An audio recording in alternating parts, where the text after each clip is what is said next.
Hello students, मैं अरविंद चौधरी आपके YouTube channel maths लक्ष्य में आपका पुनः स्वागत करता हूं। हमने कक्षा 12 का गणित शुरू किया है जिसमें कि हमने एक्सरसाइज 1.1 को कंप्लीट करा दिया है और एक्सरसाइज 1.2 पे हम आ गए हैं जिसमें कि है फलन फंक्शन। आप देख सकते हैं फलन फंक्शन इंग्लिश में बोलते हैं इसको। ये कितने प्रकार के होते हैं हम इसके बारे में थोड़ा समझेंगे, लेकिन उससे पहले थोड़ा समय लेते हैं। जैसे कि कोई बीजगणितीय इक्वेशन होती है, आपने सुना ही होगा, x square plus 2x plus 2 equal to 0 something, तो वो फलन ही कहलाता है। कई प्रकार के फलन होते हैं, यहाँ पे थोड़ा समय लेते हैं इसको। नंबर 1 पे है अंतःक्षेपी फलन, इंग्लिश में इनटू मैपिंग इसको बोलते हैं। बहुत आसान सी है, उदाहरण से सारी स्पष्ट हो जाएगी। यदि प्रतिचित्रण f सच दैट a से b इस प्रकार है कि समुच्चय b में कम से कम एक अवयव ऐसा है जो f के अंतर्गत a के किसी अवयव का प्रतिबिंब नहीं है। तो देखिए ये क्या कहना चाह रहा है, इसको पूरा समझते हैं उदाहरण से। यहाँ समझते हैं कि 1 से a को मिला दिया, 2 का b से और 3 का भी b से। तो देखो यहाँ c खाली बच गया, c जो b सेट है उसका c खाली हो बचा। तो खाली बचने में क्या कहा इसने, यही कहा है कि यदि प्रतिचित्रण f such that is to be इस प्रकार है कि समुच्चय b में कम से कम एक अवयव ऐसा है जो f के अंतर्गत a के किसी अवयव का प्रतिबिंब नहीं है। तो एक अथवा अधिक, कम से कम एक का मतलब होता है एक अथवा अधिक भी इसमें हो सकते हैं, लेकिन एक तो होना ही चाहिए। तो उसको बोलते हैं हम इनटू मैपिंग, इनटू मैपिंग। तो यहाँ देखिए ए है 1 2 3, 1 2 3 और बी है ए बी सी, और इसका जो फंक्शन बना वो क्या बना, एक ए, देखो ऐसे करके, फिर 2 बी और 3 भी बी, ये बना। सी किसी के साथ नहीं है, ना 1 ना 2 ना 3, सी बच गया, इसीलिए अंतःक्षेपी फलन है, इसीलिए इनटू मैपिंग है। दूसरी बात, आच्छादक फलन ऑन टू मैपिंग, वो था इनटू, यह है ऑन टू मैपिंग। यदि फलन f such that a to b इस प्रकार हो कि समुच्चय A में प्रत्येक अवयव का f प्रतिबिंब b में तथा b का प्रत्येक अवयव समुच्चय A के किसी न किसी अवयव का f प्रतिबिंब है। देखिए एक का A से, 2 का B से, 3 का C से और 4 का भी C से कर सकते हैं। डबल हो जाए लेकिन होने सभी चाहिए। तो एक सेट हमने लिया A, 1 2 3 4, समझिए इसको, और B सेट लिया A B C। देखिए एक का A से, 2 B 3 C और 4 भी C, खाली कोई नहीं बचा। सबका सबके साथ है, भले ही डबल हो जाए लेकिन सबका सबके साथ हो, कोई कॉलम खाली ना बचे। B का मतलब प्रांत और सहप्रांत है, इस पर सहप्रांत में कोई भी कॉलम खाली नहीं बचना चाहिए। तो यहाँ से रिलेशन बना ए के, सॉरी रिलेशन नहीं, फंक्शन बना ए के 2b 3c और 4b c, ये बना। क्लियर हो गई बात, कोई खाली नहीं बचा, सब क्लियर हो गया। अब आ जाओ आगे एकैकी फलन पे। 1 1 मैपिंग, एकैकी, एक एक मतलब एक और एक, एक का एक से, समझिए आगे। यदि फलन f such that a to b इस प्रकार हो कि समुच्चय a के प्रत्येक अवयव का समुच्चय b के भिन्न अवयवों से एकल प्रतिचित्रण हो। उदाहरण के तौर पर इस उदाहरण के द्वारा इसको समझते हैं। देखिए कैसे।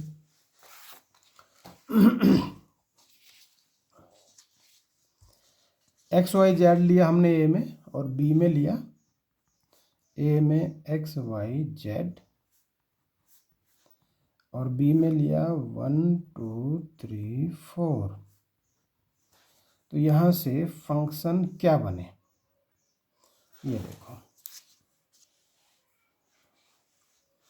x को 1 से कर देते हैं, y को 2 से, z को 3 से। किसी का भी 1 से ज़्यादा नहीं हुआ, x का 1 से, y का 2 से, z का 3 से। तो 1 का 1 से, 1 का 1 से, 1 1, इसीलिए इसको कहते हैं 1 1, मतलब एक एक ही। ये बना x1 y2 z3, 1 का 1 से, इसलिए एक एक ही। अब एक आता है एक एक ही आच्छादक फलन, चौथे नंबर में 1 1 ऑन टू मैपिंग। यदि फलन f such that a to b इस प्रकार हो कि a के किन्हीं दो भिन्न भिन्न अवयवों के b में भिन्न भिन्न प्रतिबिंब हो, ये किसकी कंडीशन है, 1 1 की, तथा b का प्रत्येक अवयव a के किसी न किसी अवयव का प्रतिबिंब अवश्य हो, ये किसकी कंडीशन है, ऑन टू की। दोनों मिल गई। कैसे बना, 1 का a से, 2 का b से, 3 का c से, ये हो गई मैपिंग। तो देखिए, एक a 1 2 3, b a b c, function बना 1 a 2 b और 3 c। देखिए कोई कॉलम खाली, बी का, बी सेट का कोई सबसेट खाली नहीं रहा, ये चीज़ ध्यान देनी है बस। और एक एक ही बार मिले हैं, तो एक एक ही बार मिले हैं तो 1 1, और कोई भी खाली नहीं रहा तो ऑन टू हो जाए। ये क्लियर हो गई बात। अब आ जाओ बहुएक फलन पर। बहुएक फलन मैनी वन मैपिंग। यदि f such that a to b में a को एक से अधिक अवयवों का प्रतिबिंब b में केवल एक ही अवयव हो, तो f को बहुएक फलन कहते हैं। कैसे, इसको समझ लीजिए। 1 2 3 एक्स वाई जेड हमने ले लिए a और b सेट में, एक का x से, 2 का भी x से, 3 का y। तो देखो यहाँ बहु बोला इसने, बहु एक, ध्यान से समझिए। बहु मतलब बहुत सारे, और यहाँ तो बहुत सारे हैं, तो कितने हैं, 2 ही हैं। एक से ज़्यादा जो भी होगा वो बहु में आएगा। तो 2 का किसके साथ है, 1 के साथ, तो बहु एक, इसलिए इसको बोलेंगे मैनी वन मैपिंग। तो यहाँ हमने ए सेट लिया है 1 2 3,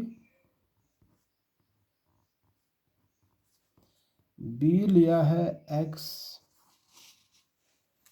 वाई जेड, तो इसका जो फंक्शन बना वो बना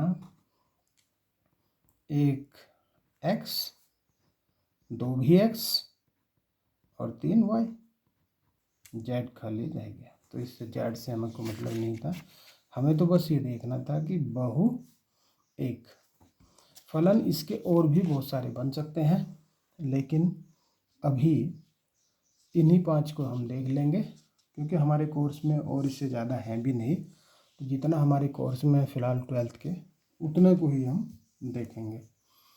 चलिए इसके बाद आते हैं एक्सरसाइज 1.2 की तरफ। 1.2 देखिए यहाँ पर पहला सवाल, सिद्ध कीजिए कि f(x) = 1/x द्वारा परिभाषित फलन f सच दैट R से R for real number, R to R एकेकी तथा आच्छादक है, जहाँ R सभी ऋणेतर वास्तविक संख्याओं का समुच्चय है। ऋणेतर मतलब ऋणात्मक नहीं, ऋणात्मक के अलावा। यदि प्रांत R को n से बदल दिया जाए जबकि सहप्रांत पूर्ववत R ही रहे, तो भी क्या परिणाम सत्य होगा?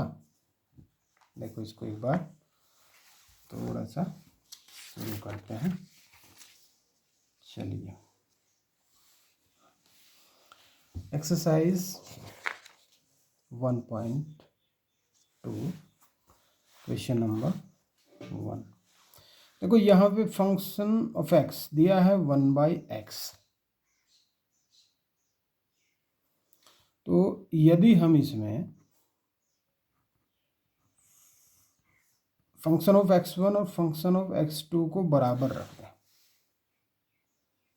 तो क्या होगा?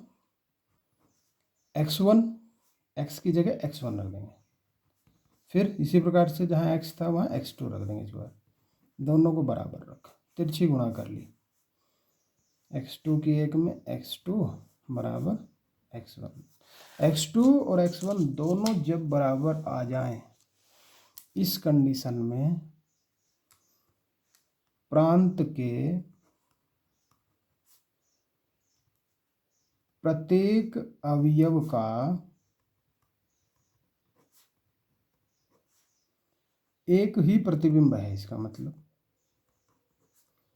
एक ही प्रतिबिंब है, और एक ही प्रतिबिंब है तो एकेकी है, इसलिए f एकेकी फलन है। ये बात हो गई। दूसरा हमें चेक करना है आच्छादक। आच्छादक के लिए इसको हम फर्स्ट भी कह सकते हैं, इसको हम सेकंड, क्योंकि हमने यहाँ एकेकी के लिए किया है, अब आच्छादक के लिए कर रहे हैं। यहाँ y मान लिया हमने 1/x के बराबर। जो फंक्शन ऑफ x था उसको हमने थोड़ी देर के लिए y माना, तब x y की जगह इंटरचेंज हो जाएगा। देखिए, जो y का फंक्शन था जो x के पदों में, तो वही x का फंक्शन भी y के पदों में आ गया। ऐसा अगर हो जाए तो ऑलमोस्ट वो आच्छादक होता है। लेकिन जब कभी भी ध्यान देना, जब कभी भी इनकी पावर्स आएंगी किसी अचर पद की, तब फिर थोड़ा सा वहाँ सोचना पड़ता है, और वो क्या होता है वो बाद में बताएंगे। लेकिन फिलहाल इतना ही समझ लेंगे कि जब भी सेम टू सेम इस प्रकार से आ जाए कि y का फंक्शन x के पदों में, x का फंक्शन y के पदों में सेम टू सेम हो जाए, तो वो आच्छादक भी होता है। लेकिन जहाँ घात आ जाए एक से अधिक, वहाँ थोड़ा अलग कंडीशन होती है, वो मैं बताऊंगा बाद में। यहाँ एक कंडीशन ही लग जाएगी कि y is not equal to 0,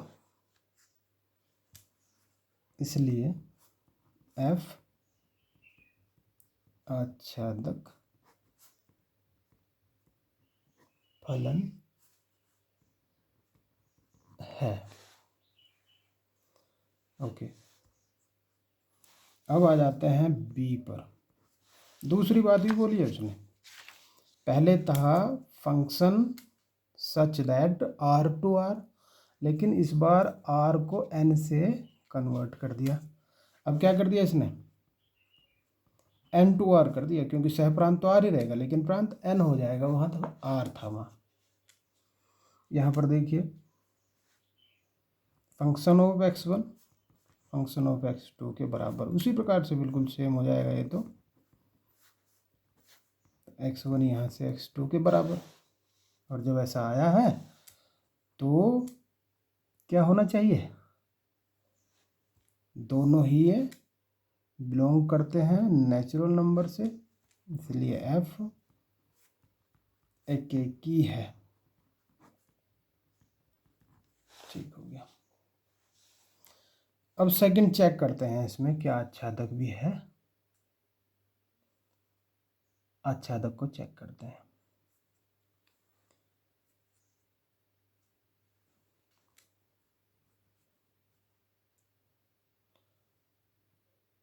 जैसे कि उदाहरण लेते हैं एक आच्छादक के लिए 3/2 सह प्रांत में है। थोड़ा सा ध्यान देना, समझ में आ जाएगा, क्लियर हो जाएगा। तो इसको अपोजिट कर देते हैं। 1 के बटे में जब इसको ले जाएंगे तो क्या बन जाएगा, 2/3 इनवर्स। यदि 2/3 नेचुरल नंबर में नहीं है, अर्थात 2/3 प्रांत में नहीं है, इसलिए f आच्छादक नहीं है।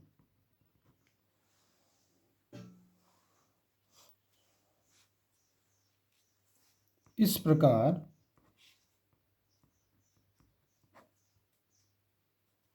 f एकेकी है परंतु आच्छादक नहीं है। देखो एक ही चेंज हुआ था इसमें, वहाँ R to R था लेकिन यहाँ N to R कर दिया है। तो पहली कंडीशन में दोनों चीज़ें हैं, लेकिन दूसरी में एकेकी तो है लेकिन आच्छादक नहीं है।